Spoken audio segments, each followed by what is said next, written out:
या न्यूज बुलेटिनचे सहप्रायोजक आहेत गोकुळ. जिल्ह्यातील नागरिकांची फसवणूक करणाऱ्या आणि कायद्यांचे उल्लंघन करून उपचार करणाऱ्या बोगस डॉक्टरांविरोधात कडक कारवाई करण्याचे आदेश जिल्हाधिकारी अमोल येडगे यांनी दिले आहेत. प्रत्येक गाव व शहरात विशेष तपासणी मोहीम राबवून जिल्हा बोगस डॉक्टर मुक्त जाहीर करण्याच्या सूचना त्यांनी आरोग्य विभागाला दिल्या. जिल्हाधिकारी कार्यालयात त्यांच्या अध्यक्षतेखाली पार पडलेल्या बोगस डॉक्टर विरोधी समितीच्या बैठकीत हे निर्देश देण्यात आले. यावेळी जिल्हा शल्य चिकित्सक डॉक्टर प्रशांत वाडीकर, अतिरिक्त जिल्हा आरोग्य अधिकारी डॉक्टर फारुख देसाई यांच्यासह वरिष्ठ अधिकारी उपस्थित होते. प्रत्येक तहसील कार्यालय, पंचायत समिती, प्राथमिक आरोग्य केंद्र व उपकेंद्र येथे बोगस डॉक्टरांविरोधात तक्रार पेटी बसवून तक्रारींची दैनंदिन तपासणी करण्याचे आदेश देण्यात आले. गल्लीबोळ, सार्वजनिक ठिकाणे, वर्तमानपत्रे, भिंती तसेच सोशल मीडियावर प्रसिद्ध होणाऱ्या बोगस उपचारांच्या जाहिरातींची पडताळणी करून संबंधितांवर तातडीने कारवाई करण्यात येणार आहे.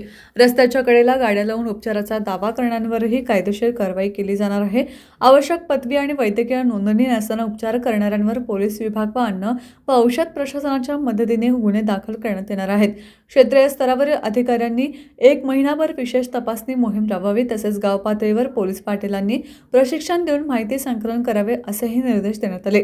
शहरातील परवानाधारक दवाखान्यांमध्ये नियमभंग आढळल्यास संबंधित डॉक्टरांचे परवाने रद्द करण्याचीही कारवाई करण्यात येणार असल्याचं जिल्हाधिकाऱ्यांनी स्पष्ट केलं.